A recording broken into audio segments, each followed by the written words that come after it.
everybody, welcome to episode 5, Pod Hacks Only YouTube edition. If you haven't checked out the audio version of this, please go check it out now. There are some key differences. So I do not do a juicy gem, which is what I call like just something that I've seen in the world related to baseball recently that I really liked.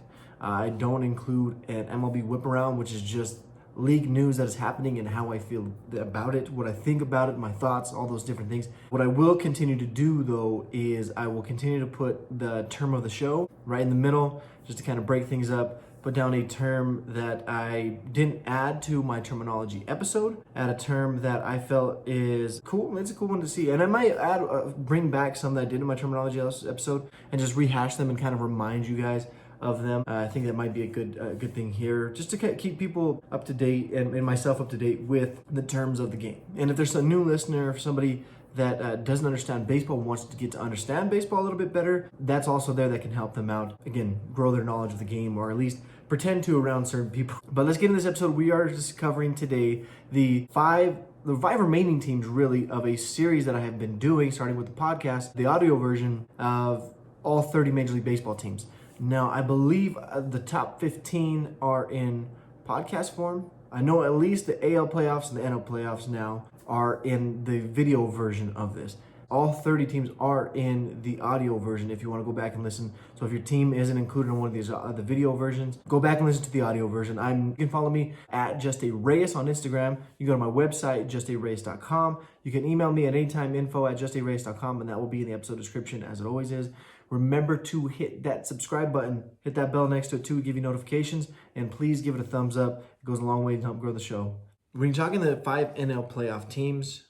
We're going to talk about them in this order. We're going to talk about the Brewers, Braves, Dodgers, Cardinals, Nationals. Similar to the AL side, we're going to talk about them in that order because that's kind of the order how they finished in the playoffs, not necessarily the regular season. Brewers lost in the National League wildcard game. The Dodgers and Braves lost in the division series. The Dodgers finished with a better record, so the Dodgers will go third. Then it'll go Cardinals, who lost to the Nationals, who went on to win the World Series.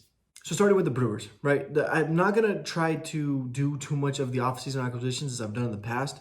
I might focus on some of the important ones that stand out. But because the Brewers just had so much lineup turnover this offseason, I'm gonna include most of it here. So it started with them losing Yasmani Grandal and Mike Moustakas like right away November 1st. And Yasmani Grandal signs with the White Sox and Mike Moustakas signs with the Reds.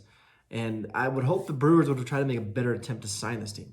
So because you're going to see that the Brewers and the Nationals are the two most Major League top-heavy teams, where they come in at 29th and 30th out of 30 teams respectively when it comes to farm systems.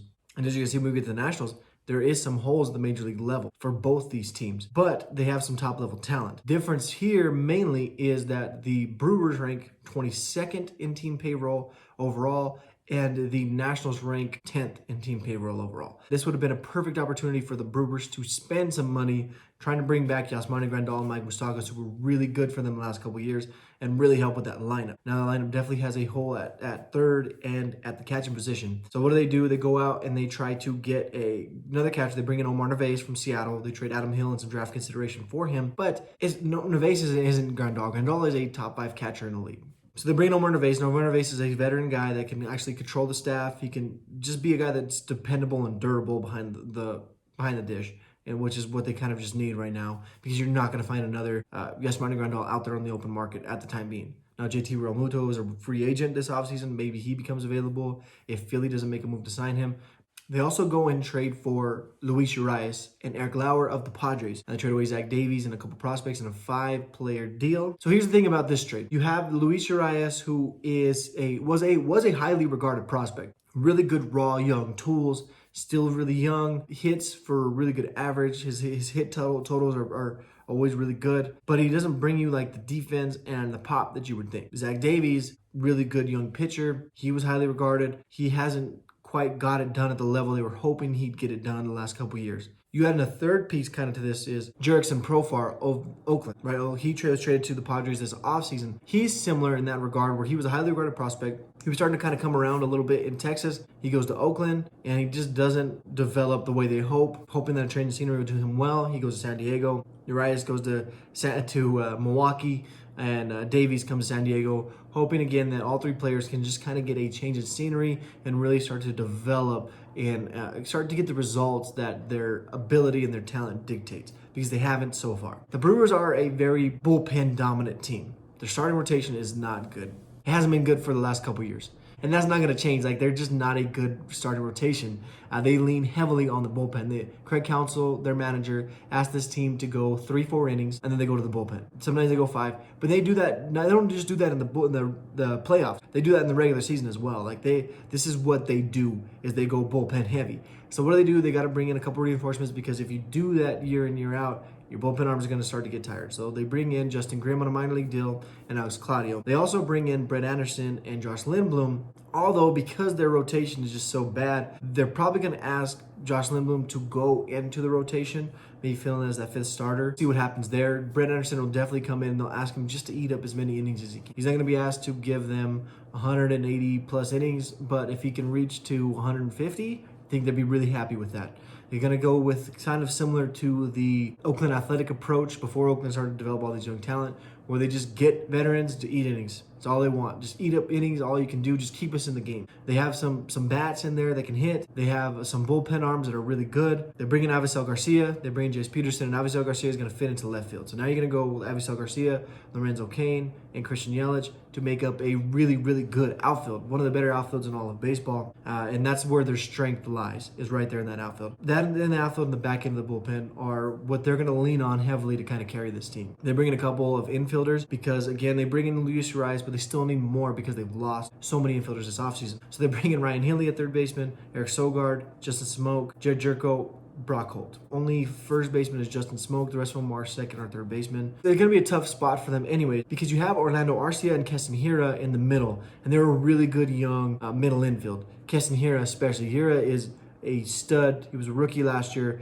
lived up to the hype. They hope to continue to see him develop. He's definitely one of their better players when you talk about like top heavy talent. Keston Hiura fits into that. Orlando Arcia is really, really good defensively. He started to hit a little bit last year. Hopefully his bat can continue to develop. Now you're feeling really good about Arcia, Hiura, and it's more than likely going to be Justin Smoke, as they no longer have Eric Thames there. What do they do at third now is the question. So you're more than likely, you're going to think Eric Sogard, but they do have options with Brock Holt. They have options again, right, with Ryan Healy's in there now.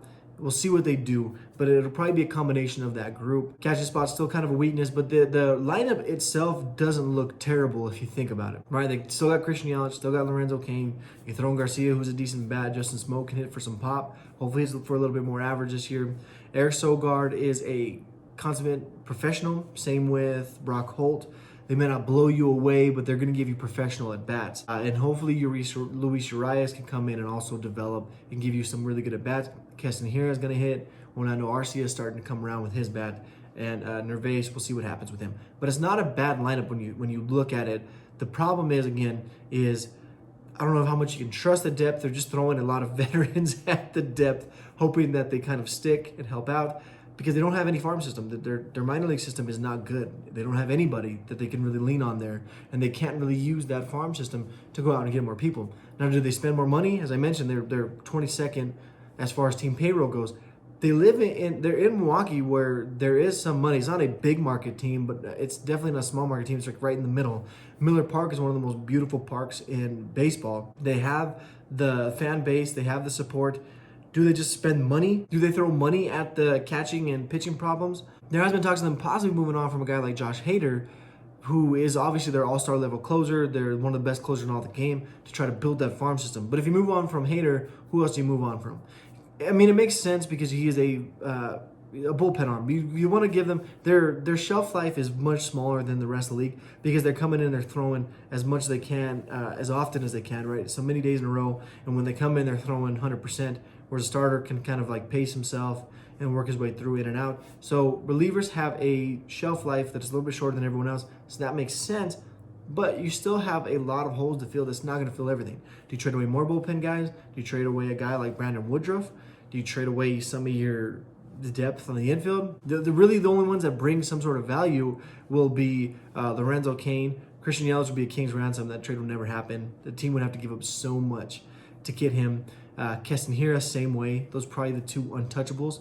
So, like, I don't know, Brandon Woodruff, Lorenzo Cain, Avisel Garcia, maybe. Reyes, if he doesn't pan out, they can kind of move on from him. Here's the rotation. All right, we looked at the lineup a little bit. The lineup looks decent. The rotation, again, on the other hand, has Brandon Woodruff at the top. And Woodruff, I mentioned him earlier, he's their bona fide ace. Like, he was really good last year before he got hurt. But behind him, who are you going to go with? You're going to go with Brett Anderson, might be your number 2. Adrian Hauser is a young pitcher who's really liked, but he's still young and unproven.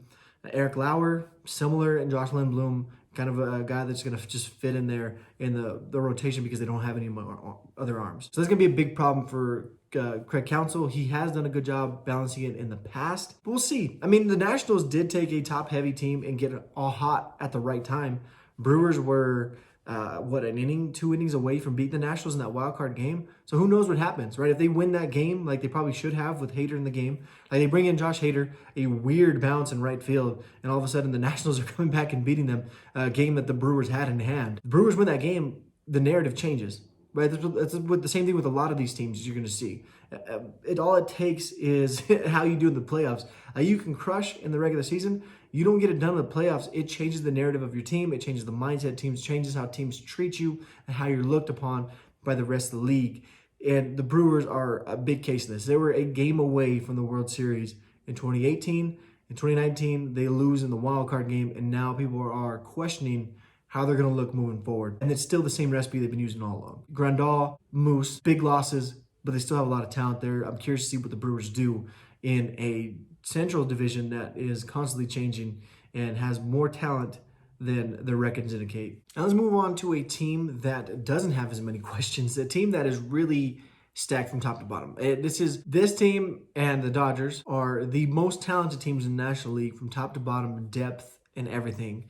And it's not even close. And this is the Atlanta Braves. Now, they did lose Josh Donaldson, a veteran third baseman, but they bring in Marcell Ozuna to be another veteran bat in there. They still have Freddie Freeman. They bring back Markakis, who's one of my favorite hitters. He's been so underrated as a hitter. And they just have a lot of young talent, really talented. I mean, the Braves they're really good, and they're built to last. And they're led by Brian Snitker. And Brian Snitker was the 2018 NL Manager of the Year, a really good manager, highly respected, which is good because this team has some young talent that's energetic and it needs to be kind of reined in.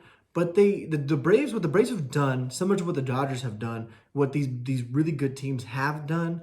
The Nationals did it last year. They're going to have to kind of tweak it a little bit again this year. You have this young budding talent that's just right? It's a hot fire. It's just out there. It does a bunch of crazy things, but it's so good. It just needs to be kind of corralled a little bit. So you add in a nice little veteran mix to kind of cool it a bit and keep the train moving in the same direction. Because you can't just throw out a young team with that much talent and just let it ride. The talent is good, yes, but they're not going to win, and then you don't know what they're going to do. You don't know how it's going to affect their attitudes. You don't know how it's going to affect their egos, which is a big thing. You don't know how it's going to affect their mental state towards the game. And again, that's a big thing. You see a lot of guys with talent, but it takes more than just talent to be successful in this league. So they've mixed in a nice group of veterans. Obviously led by Ronald Acuna Jr., guy, just a stud. He's really, really good. He's going to continue to develop. Him and Juan Soto and in Washington may end up being 2 of the top 5 team players in all of baseball, and they're definitely on their way there. And they're young and they're in the same division. It's going to be really fun to watch those two compete against each other for years to come now, as they're both pretty much locked up to where they're at. But Ronald Acuna Jr. is MVP type, right? He's been an MVP candidate for the last couple years. Rookie of the Year in 2018, last year again, NL MVP candidate, are just really, really good, right? His best friend on the team is Ozzie Albies, their second baseman, and Albies hasn't got it done the same way they're hoping, same way that Ronald Acuna Jr. has been done. There's been talks of kind of Albies maybe moving on. I think his talent is so good, they're going to give him some chances to kind of really take some steps forward. And if he does take some big steps forward as they move into 2020, 2021, he just gets that much better because his raw talent is there. Like, there's no questioning that Albies has some talent. It's similar to Dansby Swanson, his other infield mate. We went from one team with Arcia and Castanheira, whose 2 young guys have really kind of got it done in 2019, to Swanson and Ozzie Albies, who are a little bit older, who got it done early and really haven't got it done in the same progression that they had hoped. Now, these two progressing in 2020 and 2021 and actually starting to live up to their draft billing and their prospect rankings when they were coming out, huge for this team. Because they're already really good, it would just set them at another level. really want to take that next step in the playoffs because they've been to the playoffs the last 2 years, 90-plus win team, right? They won the division last year, but they lost 2 years in a row in the division series. First year, they ran into the buzzsaw Dodgers. This last year, they ran into a Cardinals team that they should have beat, crushing the Nationals all year long. The Nationals were making the division run in September, and the Braves slapped them around a little bit, reminded them that this is their division, and then the playoffs came, and the Nationals got it done, the Braves didn't. Question the Braves, people are calling the Nationals the favorite in the East again because of how you perform in the playoffs changes the narrative on your team.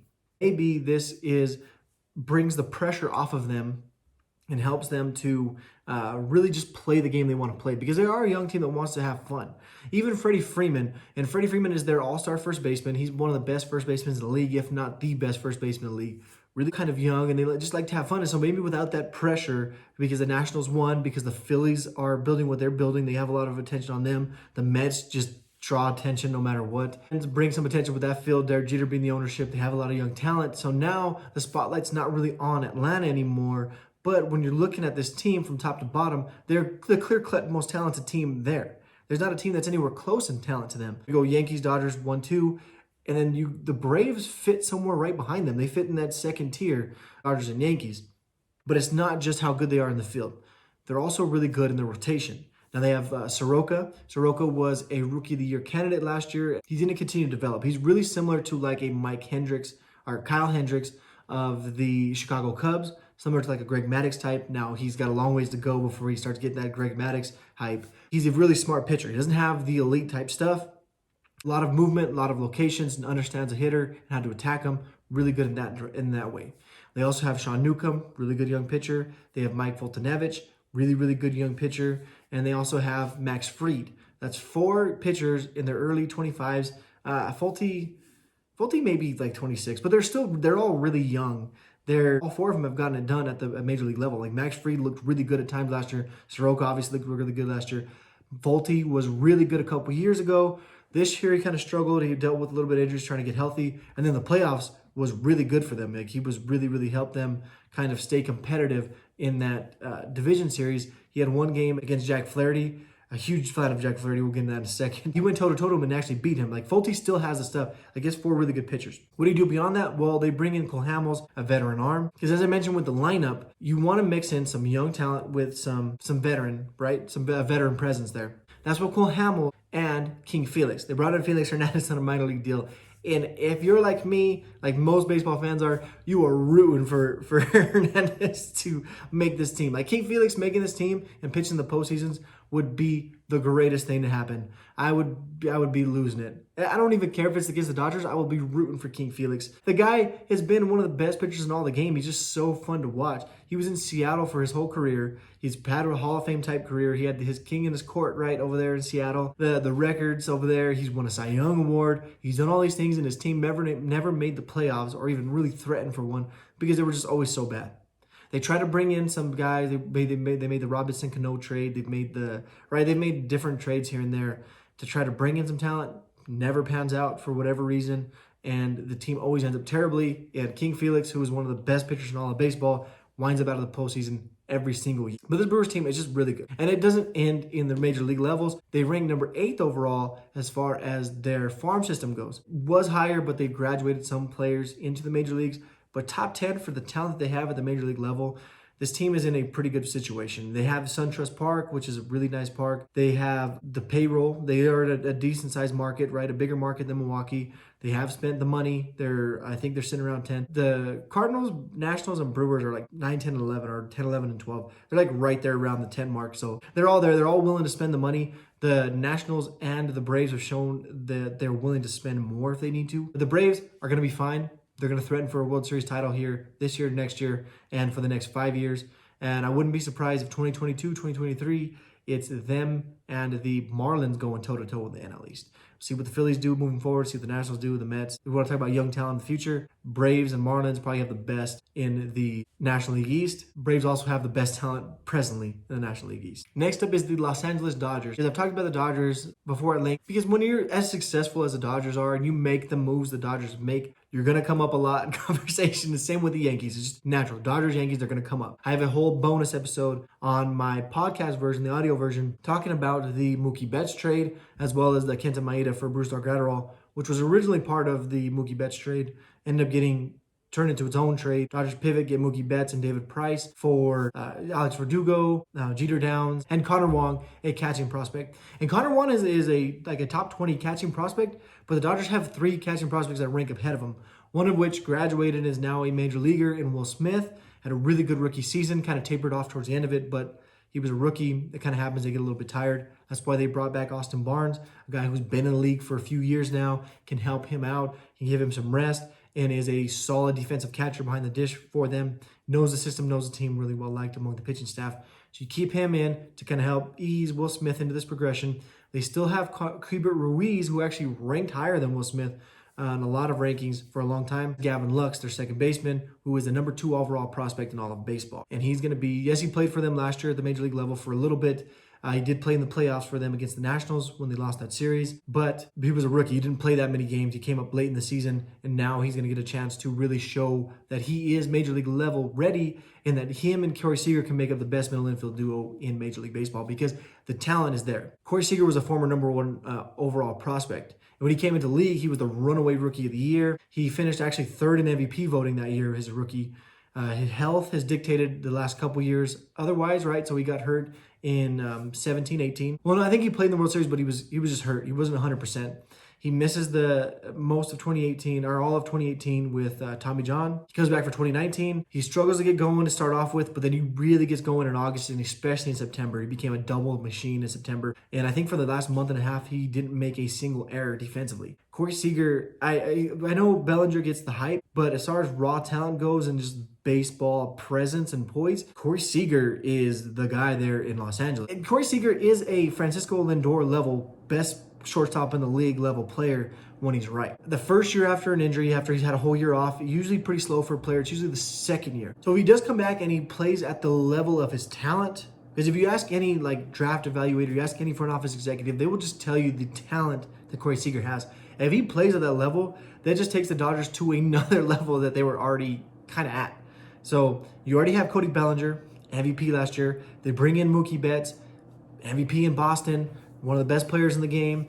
They have Max Muncy, who solidified himself as just a stud defensively, offensively. They have the number 2 overall prospect in the league at second base. They got Justin Turner, who is a feared hitter, especially in the playoffs, sitting there at third. They have Will Smith, a highly regarded top 10 prospect behind the plate.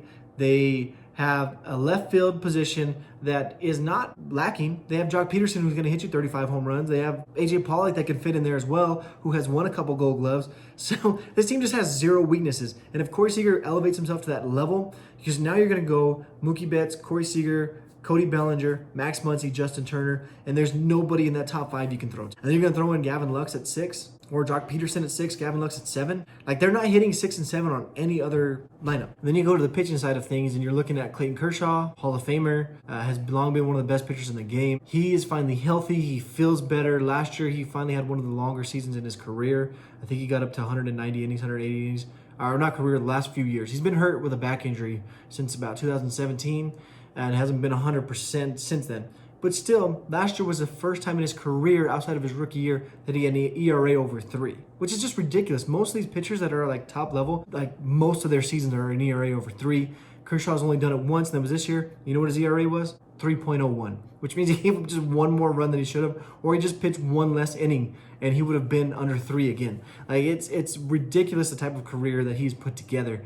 He's going to lead off your team, but now he's being kind of overtaken as an ace, depending on how healthy he really is, right? The rumor is him and Walker Buehler is also there. Walker Buehler didn't need to get healthy this offseason. Walker Buehler just needs to continue to do Walker Buehler things. He's getting more and more confident. He's getting better and better as the years goes on. Walker Buehler, young pitcher out of Vandy, so good. He's really, really good, and he's removed the stigma. So Kershaw, the one knock against him has been he hasn't got it done in the playoffs, which fair or unfair. He's definitely had his rough games in the playoffs. He's also had stretches of games where he's really good. Walker Buehler has just been good in the playoffs. He had one bad game in 2018 where he got knocked around. It was his first ever playoff game. So he pitches in game 3 against the Braves in Atlanta for his first ever playoff game and just gets knocked around, mostly because he gives up a grand slam to Ronald Acuna Jr., I think in the first or second inning. Not a great start. But since then, he hasn't had a bad game at all. In that NLCS, He was good. He was really good against Milwaukee, and then he comes in and throws the best against but that Boston Red Sox team was crushing and obliterating everybody. They went through Clayton Kershaw. They went through Justin Verlander. They went through Garrett Cole. They went through Luis Severino. So you can list the best pitchers in the game, and the Red Sox were crushing them in the season and in the playoffs. Walker Buehler comes around, Game 4 against the Red Sox, and dominates them. Completely dominates them. In fact, I am still convinced that if Dave Roberts would have kept him in the game, he would have thrown a complete game against them and not even given up a run, maybe one. He backs that up in 2019 against the Nationals. And it all kind of goes back to so he was a rookie. He's coming in, and they ask him to throw game 162 against the Rockies. So if they win that game, they host the Braves. If they lose that game, they have to go to the wild card game against the Cubs in Chicago. And if they beat the Cubs, then they still have to go to Milwaukee. Buehler comes in and just dominates the Rockies that year. And the Rockies' offense is not a slouch. So Walker Buehler has been getting it done in big-time situations. And, I mean, I can even go back further than that. I can talk about that Cardinals game in late September against Jack Flaherty, one of my favorite games to watch. I watched it in replay a couple weeks ago. Jack Flaherty and Walker Buehler. These are going to be two of, when I talk about Soto and Acuna continue to develop towards top 5 players in the game, Jack Flaherty, Walker Buehler developing towards top 5 pitchers in the game. So you used to have Hyun-Jin Ryu, who was the Cy Young runner-up this last year. He goes on to Toronto. Rich Hill is gone. So they bring in Alex Wood. And Alex Wood was really, really good for them a couple years ago. Then he was traded to Cincinnati. He was hurt all of last year. He also went again with Clayton Kershaw and Kenley Jansen to that group to develop his arm strength. He just likes it in LA. He throws really well in LA. He likes the culture. He likes the organization. He's comfortable there. He's comfortable with Barnes. But Alex Wood has long been just a respectable big league arm for them. And if you fit him in at 3 and 4 and he pitches anywhere close to what he did in 2018, you're feeling pretty good about yourself. Behind him, so you're going to go Kershaw, Buehler, Wood. After that, you can have some options, right? Ross Stripling definitely deserves a spot. I mean, he was an all-star starter for them a few years ago when they just had injuries rattling them. He likes to go back. They like to move him back and forth from the bullpen to the rotation, and he's just really good in both capacities. Chicken Strip is one of the most underrated, underappreciated players in the bigs. After that, you have Dusty May and Tony Gonsolin, 2 top 100 prospects. They both came up last year and threw a little bit. I think Gonsolin is no longer considered a prospect, but Dusty May is. Dusty May and Gavin Lux are the Dodgers' top 2 prospects that they have, both top 10. Dusty May, the long red flow. I'm sure you've seen him. Sky's got stuff that is just nasty. Similar to Walker Buehler, they throw an easy 100. They just throw an easy 100. You go to that rotation stacked, lineup stacked, the bullpen stacked. Kenley Jansen had a bit of a down year last year, still ended up with 30 saves. He feels like he's finally 100% healthy. So in the offseason last year, all the Dodgers, it was famously they were getting married. They had just a bunch of weddings. They were all going on vacations. They were all just celebrating 2 years, back-to-back World Series. They lost both of them, but they were in the World Series a couple years. They were celebrating the offseason. They felt like they would just cruise on through the World Series again this year. The team was more talented this last year than they were in the past. Obviously, it didn't happen that way, but maybe that was the wake-up call that they needed. So they struggled a bit in times during the regular season, although, you wouldn't notice it by the record just because they're so deep. But the playoffs come and they get awakened. So now this offseason, they've really kind of buckled down. So I'm curious to see how that translates into the season. I've listened to interviews, Walker Buehler, Clayton Kershaw, Kenley Jansen especially, have put in a little bit more extra work to kind of elevate themselves to that next level. Gavin Lux, Corey Seager, same things, Cody Bellinger. Mookie Betts famously comes in during the offseason, right? He is Mookie Betts. He comes in with that, I'm a world champion, I'm a MVP, I'm one of the best players in the league, and I'm telling you guys, you're not treating this the way you should be treating it. He calls the team out from the very beginning. That was his introduction to the team, was, you're not putting the work in to take yourselves to that next level. You wanted to say you went to the World Series? Well, good. Do you want to actually win one? Because if you want to actually win one, then you need to change how you're treating this. You need to change how you prepare. You need to change how you get to the game. And I love it. I love every second of it. And it goes to the leadership of it. And it goes to show that these guys that maybe they do need to take that extra step because, yes, the talent's there, but now they need to put together and get it done in the postseason. They're led by Dave Roberts. He gets same kind of criticism that Clayton Kershaw gets. They've gotten a bit of a reprieve with the news that the Astros definitely cheated them out of that World Series in 2017. They still needed 7 games to beat the Dodgers, and they cheated. So that's tough. And that, again, some of these things, they could definitely change the narrative of these teams if they didn't happen the way they did happen. Astros don't cheat. Maybe the Dodgers win. And now we're not talking about this team the same way. But then again, maybe they don't make the Mookie Betts trades. You don't know how it affects things. And they have Mark Friedman in the front office. He is one of the best front office personnel in all of baseball. Like, he's just highly regarded. He may be the best in all of baseball. He's not their GM, but he's their president of baseball operations because, again, he just knows baseball better than everybody else. He comes over from Tampa, that tree of GMs, and he's really young. I think he's in his 30s, maybe late 30s, and he has people that have worked under him all over the league. Like, we've already talked about it, Zaidi, Friedman, Lindblom in Boston, the guy now in Tampa. There's the guy in Click in Houston now. You can go all over the league and see guys that worked under him at one point. The Dodgers farm system, just to show you just how ridiculous this is. They also have the 3rd overall farm system in all of baseball. They have the 2nd highest payroll, which shows you gotta pay to get at this level, to stay this consistently good. But you also have to develop a farm system. That's exactly what the Dodgers have done. I don't imagine they're gonna have any issues in 2020, 2021, shortened, elongated, however the season goes. Dodgers are just too talented not to be competitive. So we'll see. Can they actually get over the hump, though? That's the question. Can they get over the hump? Can they win that World Series title? And we started this off in the last episode, and we're going to do it from now on, and every episode we'll break up the middle of it with the term of the episode. And I'll think of a better name for the segment, but I'm going to throw out a term that I didn't use in the terminology episode, or that I did, that I just want to rehash and share with you guys now. The term here is a really fun one. It is the golden sombrero, and that means a player struck out 4 times in a game. Why it's called the golden sombrero? Well, because it's fun. It's not because you should be celebrating, you should be drinking tequila and Tecate, or whatever you guys like to drink, Dos Equis.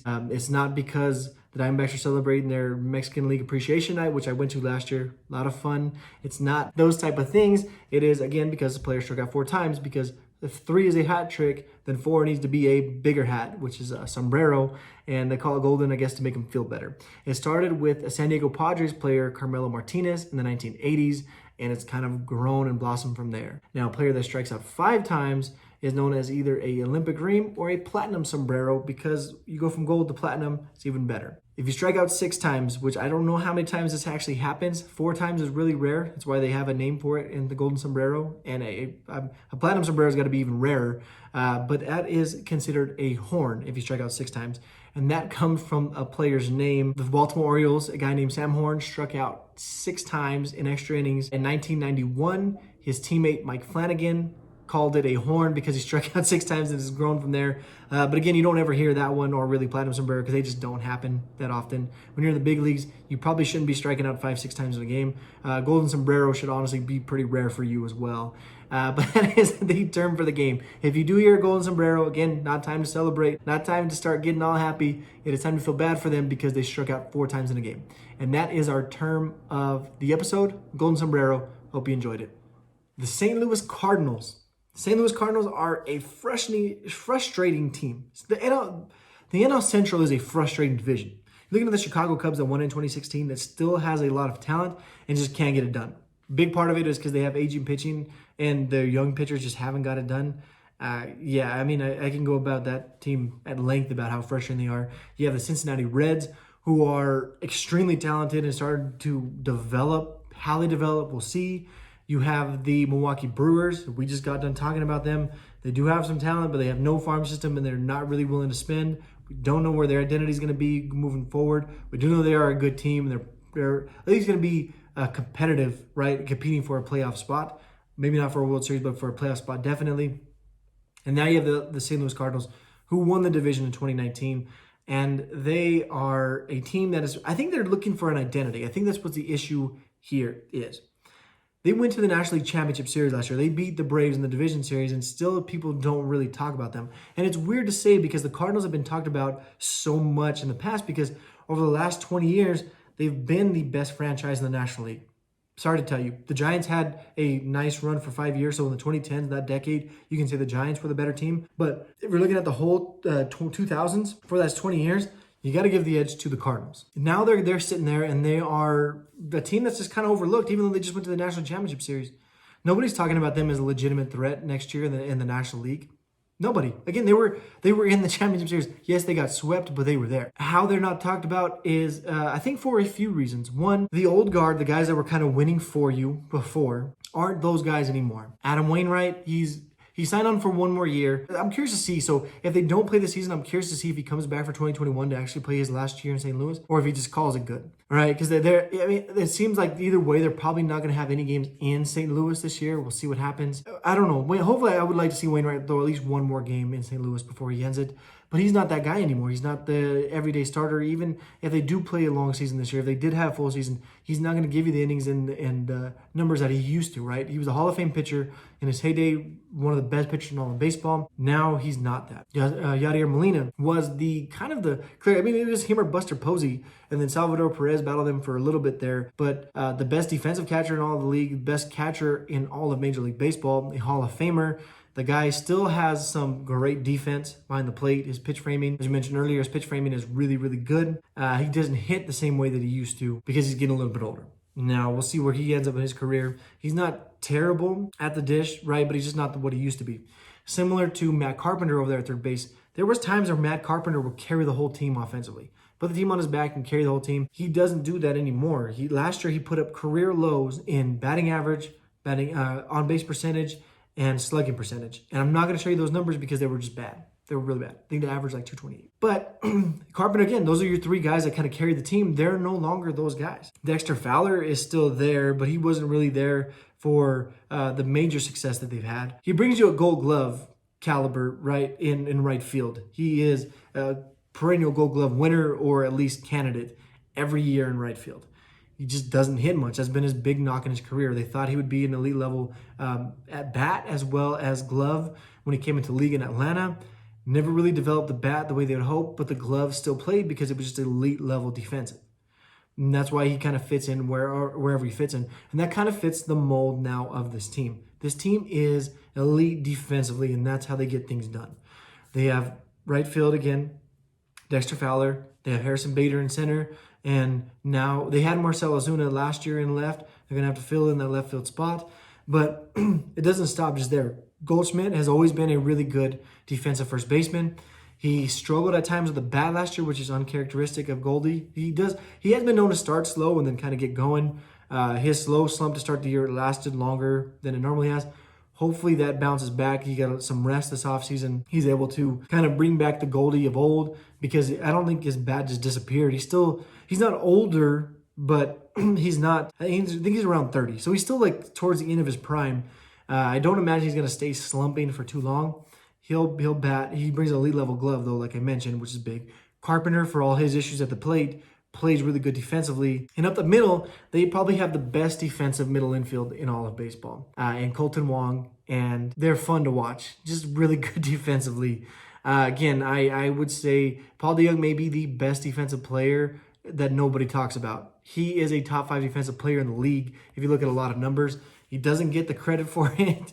But DeJong and Wong are the strength of this defense. Then you have Harrison Bader, who again in center field is an athletic freak of nature. Dexter Fowler. So this team, that's where their strength lies, is defensively. They're elite defensively.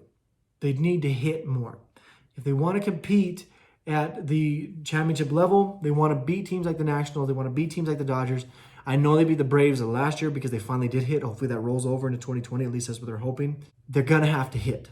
And that's where they're struggling at. Where does Paul DeJong? He's going to continue to develop. Hopefully he was an all-star last year. Harrison Bader needs to start hitting consistently. Well, again, Goldie will probably get back to normal. Fowler got to hit at least a little bit. Colton Wong at times is one of the best hitters in all of baseball. Like from the end of 2018 to the beginning of 2019, the guy just hit everything in sight.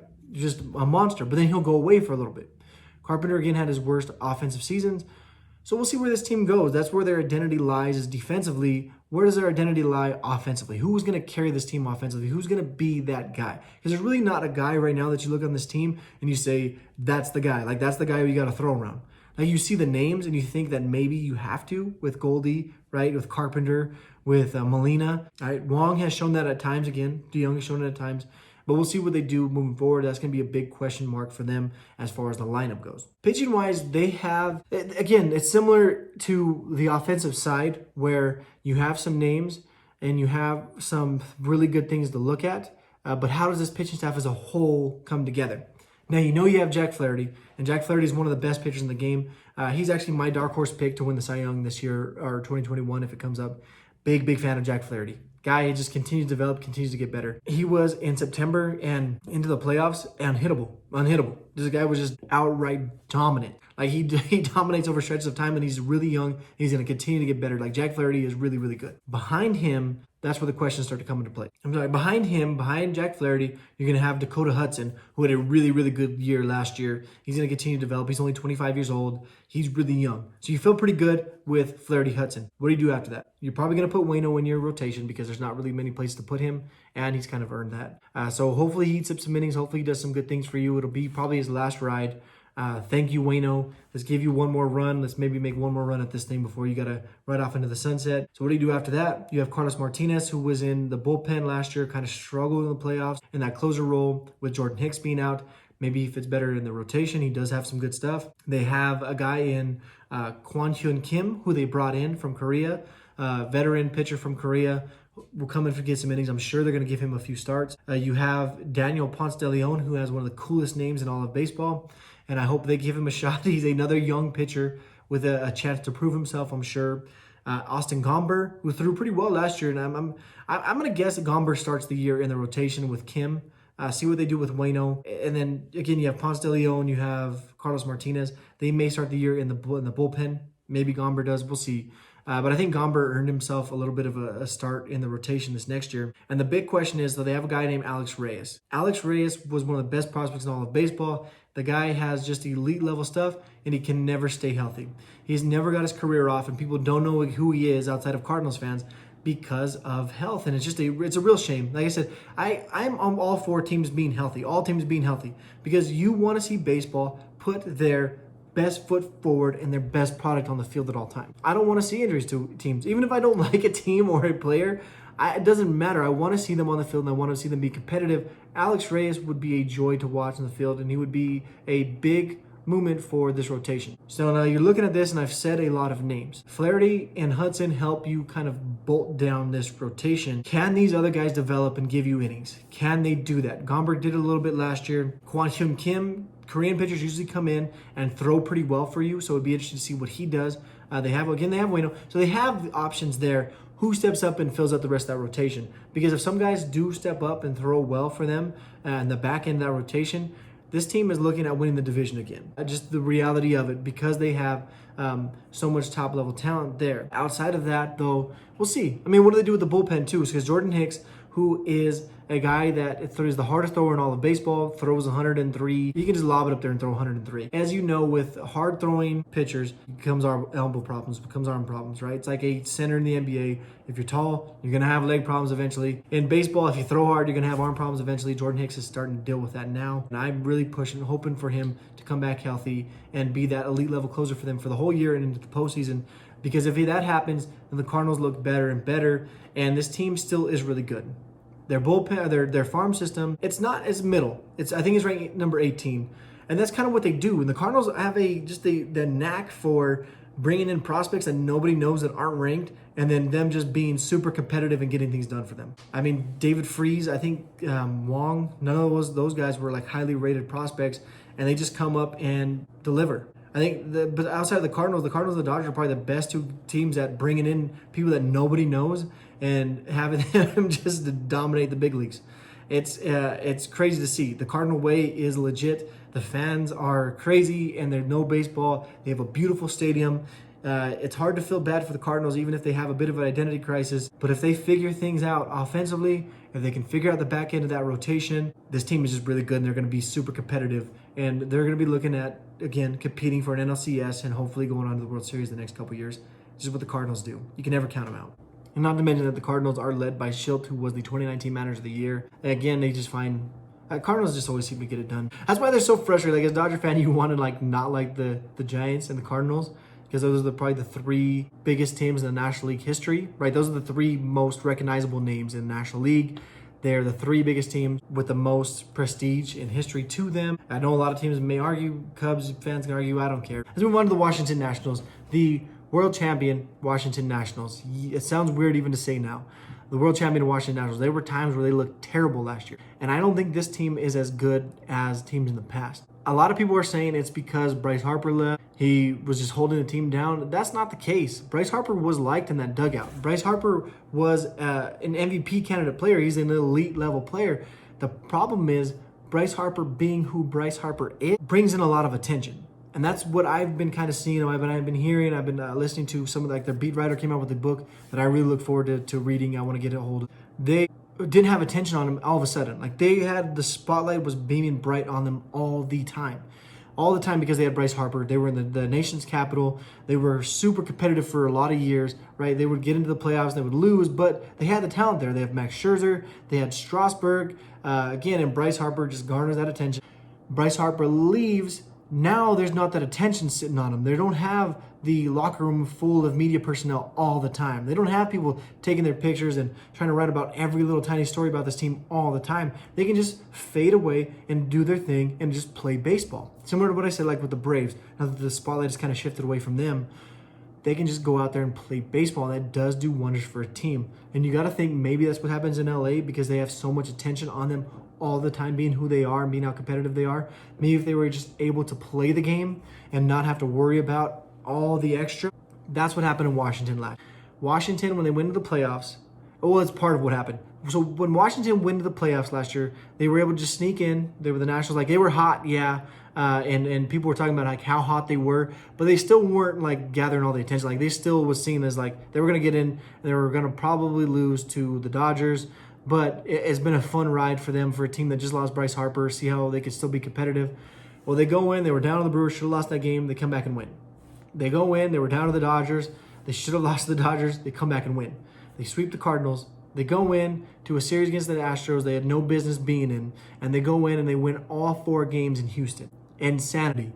And they did that by just going out there and playing. They also did that by being healthy at every position when the playoffs came around, and all their positions playing at a higher level than they're used to playing, all at the right time.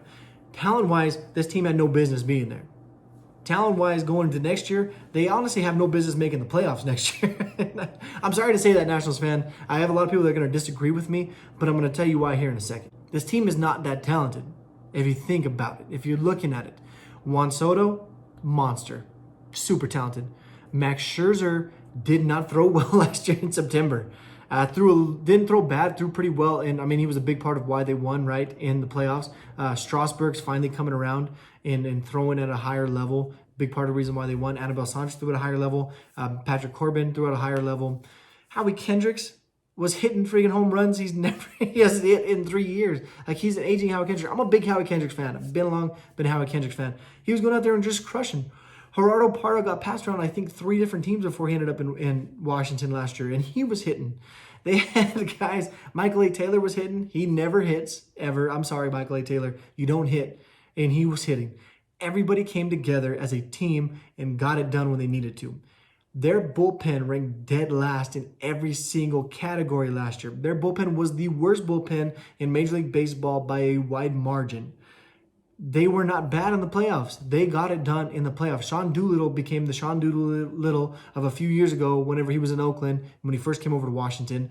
Daniel Hudson came out of nowhere to be a great bullpen arm for them. And again, they didn't use a lot of depth. They just went with, this is our studs, beat our studs, and nobody could. So kudos to the Nationals. Now, they have to deal with the reality that they no longer have Anthony Rendon, and that is a crushing blow. How good Soto was in the playoffs, yes. Can he do it for a full Major League season? Can he be the guy continually moving forward? Now, especially that he doesn't have Zimmerman's getting older, and he doesn't have Rendon taking all the pressure off him. Rendon was number 3 in the NL MVP last year. Some people thought he should have won the MVP. I hope you listen to my terminology episode, I talk about a little bit. No, it was Yelich, Bellinger, and then Rendon was definitely the third, which isn't a bad thing to be. He was the 3rd best player in all of the National League last year. Hard to feel bad for him. You can argue that he was way better than both of them in the playoffs, partly because Yelich didn't play. But Rendon and Soto, Strasburg, Scherzer really carried that team on to the playoffs. Now we're looking at it moving forward. Behind the dish, you got Kurt Suzuki and Yan Gomes. Yan Gomes are back. 2 veteran guys. They're going to give you what veteran catchers give you, and you don't feel bad for them. They have a really good catching position. You feel good about your catching position. They're going to hit. They're going to hit a little bit. They're not going to blow you away with their numbers. They're going to hit for some pop every now and again. They're going to be durable. They're going to be reliable. That's what you want from your catcher position. That's exactly what Suzuki and Yangum is going to do. Beyond that, they have a lot of holes. Shortstop is not one of them. Shortstop, they have Trey Turner, who is one of the best the shortstops in the league. Trey Turner is a stud that nobody gets talked about. He gets to slide under the radar because of Rendon and Soto took a lot of pressure off of him. He is a monster. He is really, really good.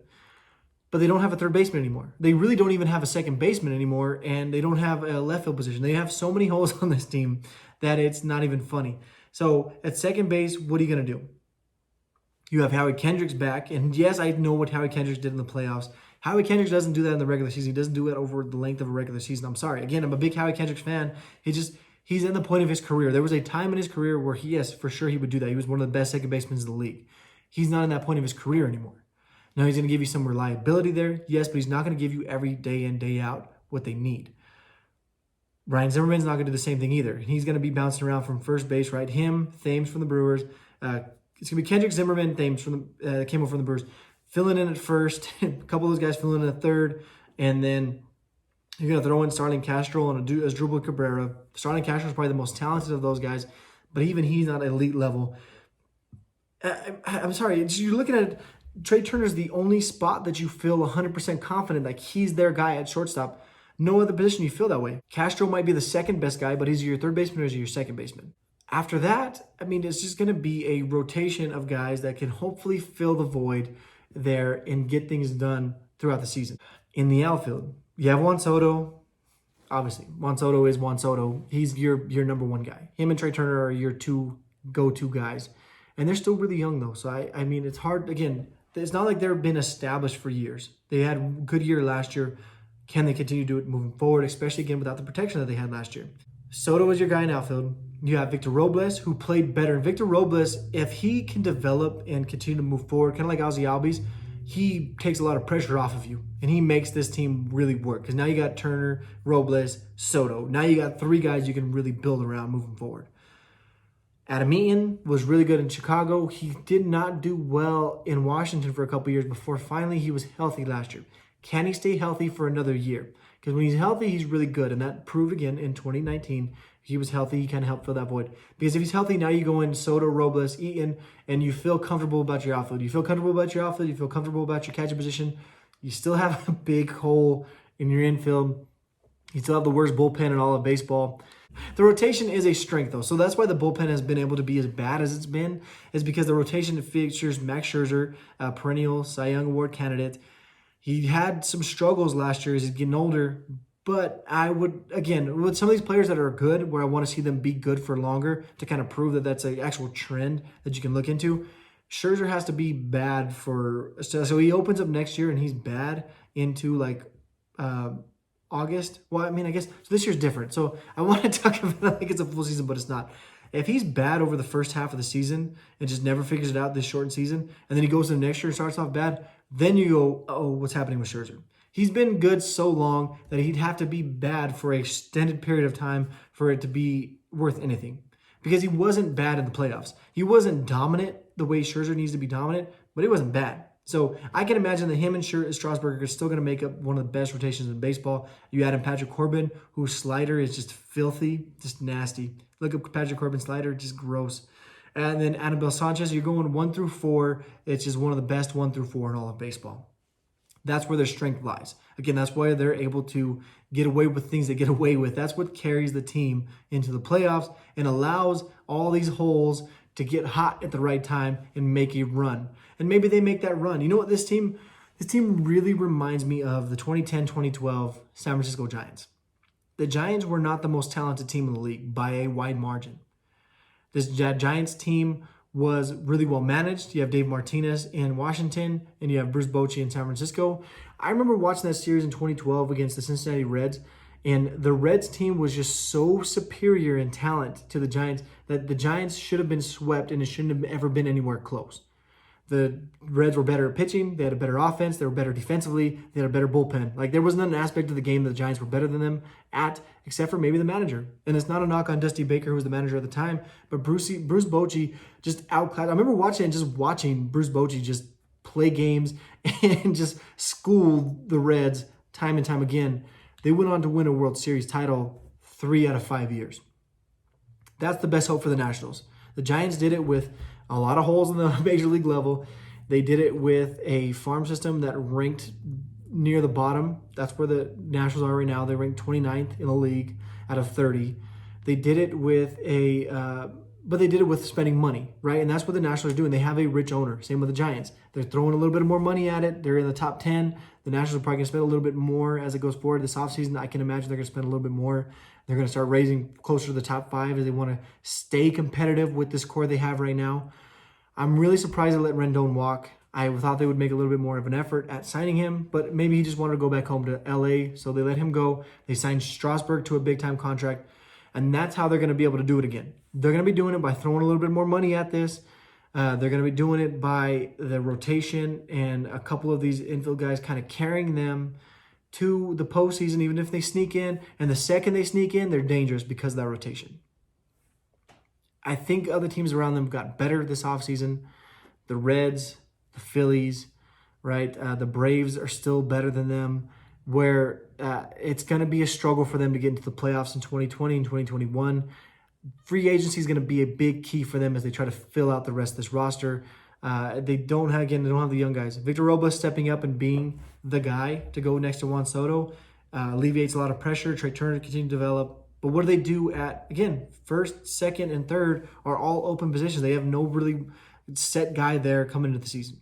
So I'm curious to see what happens to the Nationals. They are still the World Series champions. And again, I think if they get into the playoffs, they're dangerous to do it again. That's just the way the team is built. The team is built for sprints. So it might set them up really well for a shortened season. They might be the team to look out for in a shortened season this year. And that will do it for episode 5 of Pod Hacks Only. Thank you for listening. Thank you for giving the support. Please remember, hit that subscribe button, hit that notification button, thumbs up, goes a long way. Leave a comment if you want to. I'm going to try to get back to every comment that I get. Please contact me, and my contact information is in the episode description. Give me all your feedback. Give me all of it. I want to know what you guys feel of the show. How do you guys feel like the show's progressing? Where do you want to see the show go? What do you like? What do you don't like? Please let me know. I look forward to hearing all of it. And I will talk to you guys real soon. This has been a joy.